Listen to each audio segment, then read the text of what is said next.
Conversations about cars in cars, or CCC for short.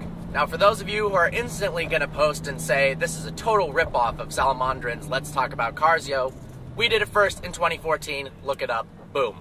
So, today, we are going to be giving a little bit of an update of both me and Eddie's lives in the car world, as well as talk about some awesome things that came out at Geneva. Yep. Hopefully you saw the video, and maybe you can even see in the camera right now that I installed the Superleggera wing with the help of Eddie on the back of my car. Would have been impossible as a one-person job. It took a while to do. Many hours. But it was awesome. I'm sending my car off to a shop tomorrow to get the LP560 bumper installed. So really excited about that. And then in about 2 weeks or so, when the shop gets their work done, we're gonna wrap this car. Me and Eddie are figuring it out, but we're not positive yet. Another cool thing you did was these center switches on the console used to be like a plastic sleeve, and RSC sells these really nicely machined, like aluminum ones, and they feel so high quality and just improve the window. Opening the window becomes such a better tactile feeling. Absolutely. It's really cool. So, really exciting news for Eddie. What's going on? I'm looking to purchase a car. It'll probably happen in about 2 weeks-ish. Finally narrowed down to E92 M3. Driven one or two before, like it a lot, get to join the M family. It's going to be manual. It was hard to decide between manual and DCT because on the one hand, DCT shifts faster, it's like modern technology, blah, blah, blah. But then on the other hand, manual is more fun, more involved. And the way I ended up deciding was I'm probably never going to own another car that comes in a manual transmission. Again, the next car I want to get will definitely have... Don't say never, that doesn't make sense. Alright, I probably won't. What? You're never going to own one again? Well, the next cars I get, I'm probably going to dual clutch. I would say the next car you'll get, like a McLaren or so, but don't say never. The chances are slim. Really? Alright, fine. I'll keep the M3 forever, so I'll have a manual car. Either way, E92 M3, I'm looking at a 2011, it's got competition package, nice options, and I can't wait to get the car. Hope it happens. I'm going to be excited. Yep. And then Eddie will be making videos on that ownership experience, kind of like what I did with the M5 and what I need to do with the S-Class. So it'll be a cool thing for sure. And I'm glad that you are buying a BMW M car, because obviously I'm obsessed. It'll be fun. So, cars that are coming out.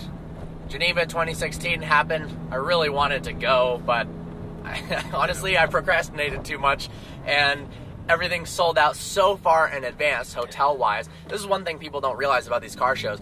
We're going to Pebble Beach next year. The day after we left Pebble Beach last year in August, everything around the area within a 30-minute radius is sold out for the next show. Yeah. So when I thought 2 months in advance that I wanted to go to Geneva, it's not that easy to do. You brought it up, it's like, hey, want to go to Geneva during spring break? I'm like, sure.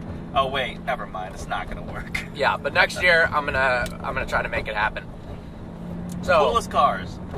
Well, Lamborghini came out with the Centenario, however the hell you pronounce it. Centenario, whatever. according to Chris Singh. Yeah, it's another one of those super limited special edition vehicles in the same line of the Reventon, the Sesto Elemento, and the Veneno. Limited to 40 vehicles. It's built to celebrate Ferruccio Lamborghini's, the founder of Lamborghini, his 100th birthday, if he were still alive. And it's still based off the Aventador, and it's tuned up to 759 horsepower.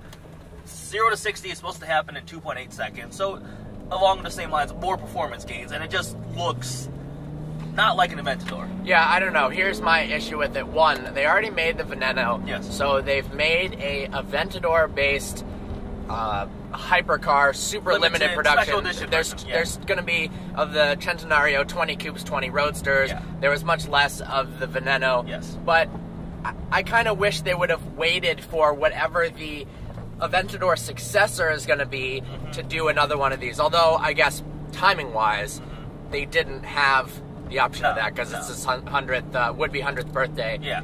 Maybe they could have done something, a smaller hypercar based on the Huracan, but I guess they wanted to have the classic Lamborghini V12. Yeah.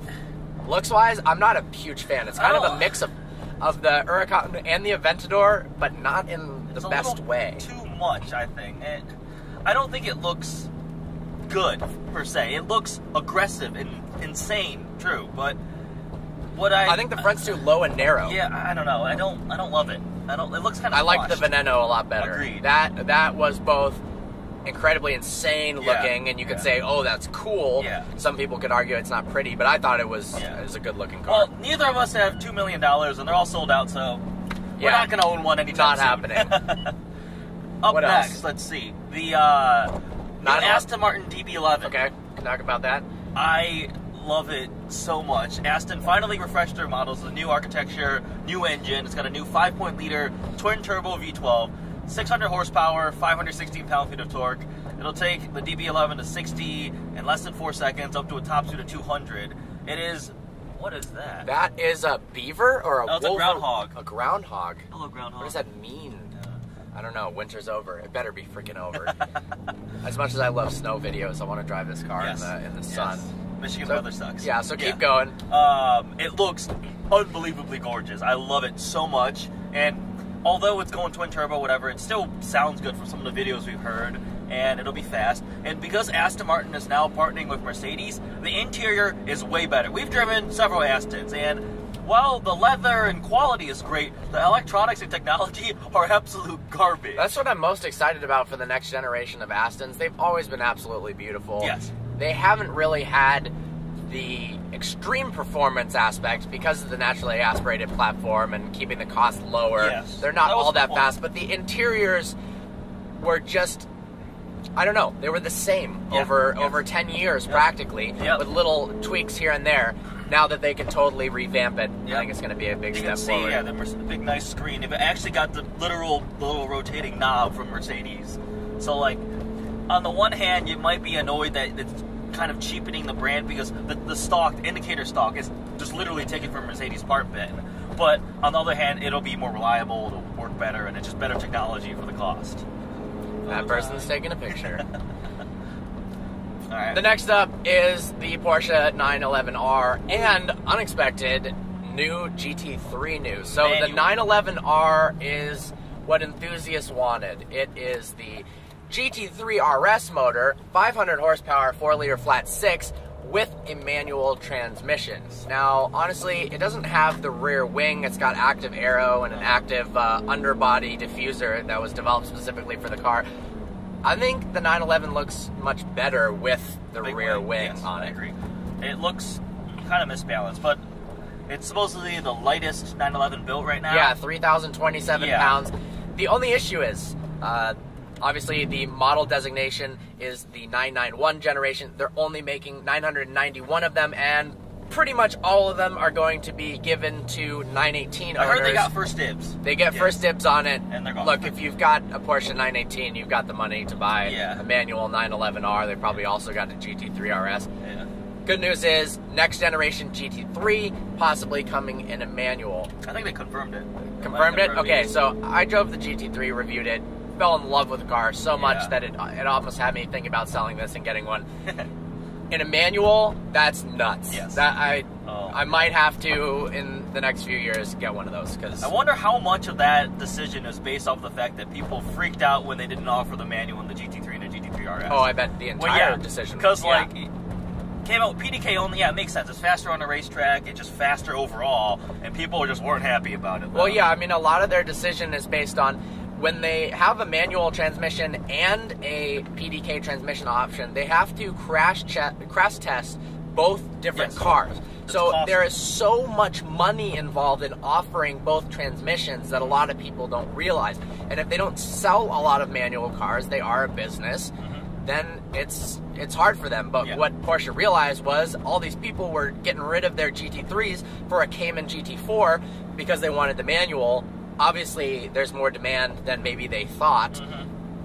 I'm excited for that, for sure. Awesome. Another cool car, the Bentley. So the Bentley Mulsanne is a cool car. It's huge, luxurious, and nice. But if you felt like it was too small, now they've got the Grand Limousine, which is a full, what is it? It's 39 inches longer than the already, it was 18 feet 3 inches. So you're talking a 20-foot long car. Yeah, that makes your S-Class look like a peasant mobile. Yeah, so I would get a Phantom over a normal Mulsanne of any form, but this new one, it has 6 seats and is over 20 feet long. I mean, it's the ultimate FU car. Yeah. You roll up in that, you get out, and 4 people get out of the back. Yeah. You got rear-facing seats. The air conditioning HVAC system had to be completely redesigned so that airflow would work for the people facing backwards. They based it off of an airplane cockpit. I mean, this is a private jet on wheels. The best aspect for you personally, everything is quilted leather. I'm a sucker for quilted leather, He loves that's for sure. quilted leather so much. We're looking at a lot of different cars, and like if it's not quilted leather, Parker goes, nah, I don't like it. Not quite true, but it raises the bar. They've got 4 iPad docks and chargers. It's crazy.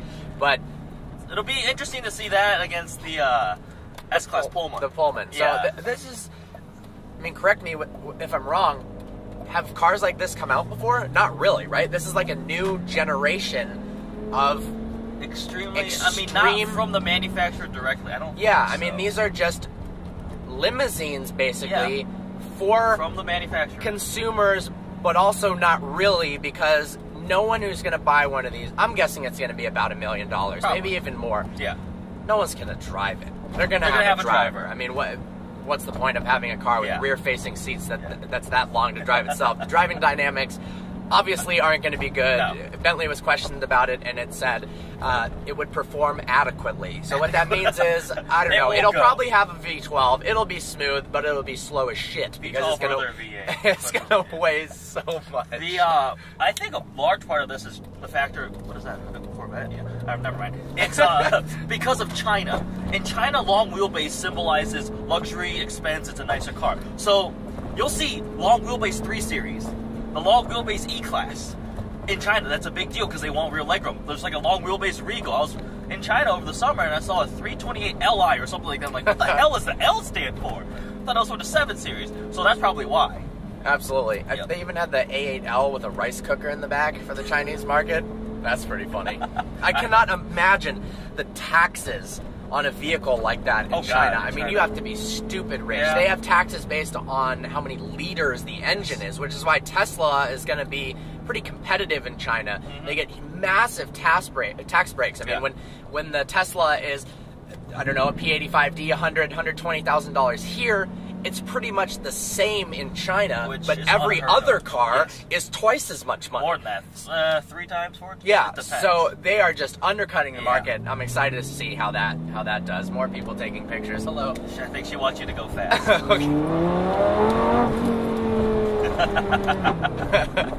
That's awesome. That was like a 60-year-old woman telling me to pump it. Go fast.